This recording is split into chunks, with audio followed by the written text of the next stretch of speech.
Welcome to RealCast, the weekly roundup of the real asset markets. My name's Richard Betts and I'm joined by Paul Strohm and Dan Innes. Dan, what are the headlines for you? Here in the UK, last week's headlines were really, for us, dominated a lot by the impact of government changes, more government changes because of COVID. Specifically those to the leisure and hospitality industry. So we're thinking, this is going to have a huge impact on landlords with restaurants, pubs, leisure outlets, as well as the anticipated, changes to the UK law for tourists, claiming back VAT purchases made in the UK. So we saw two main articles actually, which are worth going back to.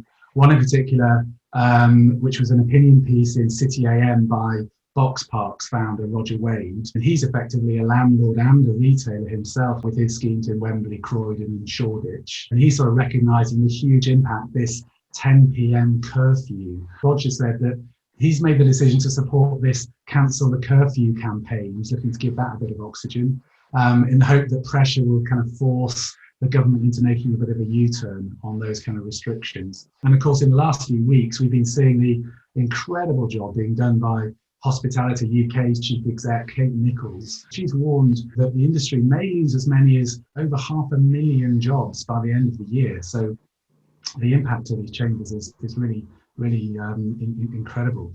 On the VAT reform topic, the other article I was thinking about was in the Sunday Times over the weekend by Sam Chambers, following the anticipated removal of the 20% VAT tax break for tourists coming in to some of our best known shopping destinations like London's West End or designer outlets around the country. So we're thinking about places like Value Retail's Bicester Village up in Oxfordshire, which, as we all know, it's reported some of the highest sales performance figures per square foot in Europe. So bear that in mind when you're looking at some kind of hit to their trade. But Her Majesty's Treasury, they expect to claw back only sort of 500 million as a result. But many say this could really have a massive impact and be the death knell for retailers and restaurants already starved of tourists. The Centre for Economics and Business Research, the CEBR, they forecast that move could in fact ultimately cost the Treasury about £3.5 billion, because the move will see UK tourist spend drop by 1.1 to 1.8 billion. And of course, and the job losses, that's going to have an impact on the Treasury as well.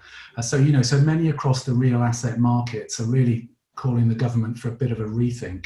Elsewhere in development news, Argent Brent Cross, which of course is the joint venture between Argent and Related, the US-based developer and asset manager, they, together with Barnet Council, they unveiled their new or latest vision for a 5 billion, 180-acre mixed-use project at Brent Cross to create the new Brent Cross Town Centre development. So there's a lot of coverage about that. Known in previous carnations as Brent Cross South, the new development sort of includes 50 acres of parkland and playing fields, which are central to creating that community feel for people to live, work and visit. And they're also trying to introduce that 50-minute community championed by the Mayor of Paris, Anne Hidalgo. So, timing-wise, early enabling infrastructure works for Brent Cross Town, they began this year. The town centre is going to connect properly with King's Cross in just 12 minutes using the new Brent Cross West station. That's meant to be complete by the end of 2022. And it's anticipated that the first phases of homes and offices, they'll be occupied by 2024. So, but it's great to see Brent Cross hopefully getting off the ground with that project. That was everything from me. Aside to say that it was World Mental Health Day last week, and of course many of the leaders in the property press, not least Sam McClary in EG, commented on that, and it's been rising up the agenda for us all as we're working from home. Yes, fully agree with that.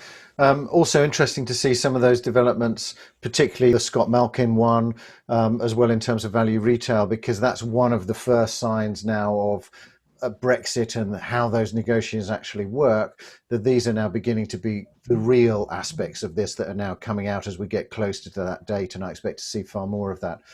I also noticed, interestingly, this week that the European Council of Shopping Places kind of launched officially as a European voice for the industry, and I guess filling the void left when the ICSC finished last year. I think certainly for the industry that there's a requirement for a voice across Europe.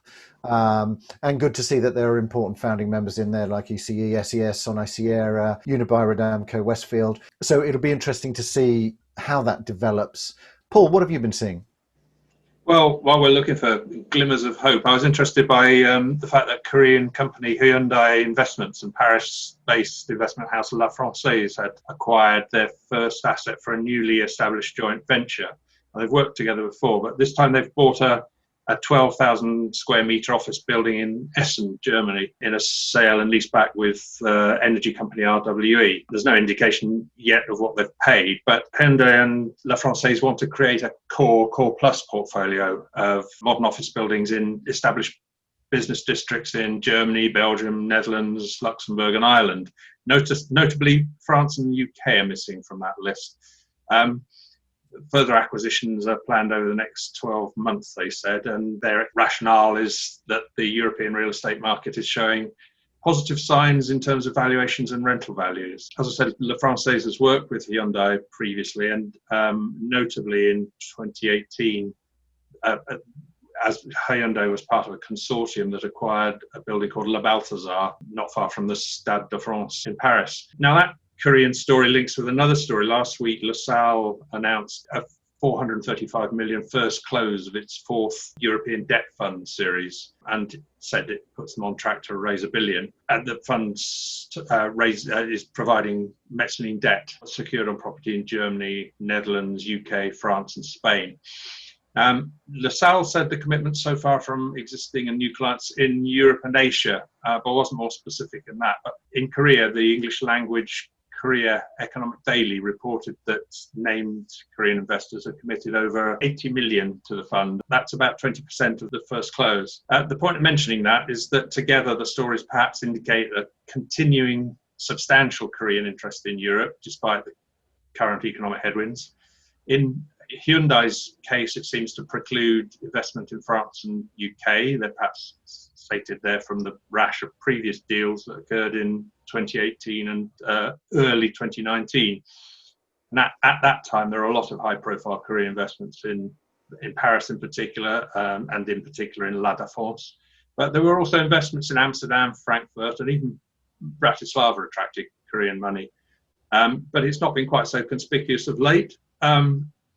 So perhaps despite the gloom in many parts of the economy in Europe, it illustrates this significant investment interest still. In fact, in a report last week, Colliers said that Q4 investment in commercial property in Europe is expected to reach 100 billion, following what the firm called a robust turnaround in larger post-COVID deals in Q3. If that volume is achieved in Q4, it could take the whole year figure to about 270 billion. Which is down, but only 14% on 2019, which is perhaps not as bad as expected given the current circumstances. That said, the obstacles to which they refer are not exactly remote possibilities, and they refer to the US election and a potential second wave of the pandemic. And from the UK's point of view, not many people have referred to the impact of Brexit, as you said. Possibly because there's still so little detail about what it'll actually mean. Yeah, interesting as well, Paul, to pick up on that point around core and core plus. I did an interesting interview with John Mulqueen, head of offices for EMEA at CBRE Global Investors. And in some ways, he was seeing the shift to working from home. Although it had gone better than expected, it would be a mistake to jump to conclusions too early. So he envisages a sort of best of the rest office market emerging, so that actually this, in some ways, will encourage more people towards core CBD than before. So an interesting just take on the markets there. Thanks very much, Paul. Thank you, Dan. Thank you for joining us, and look forward to seeing you next week. Thank you.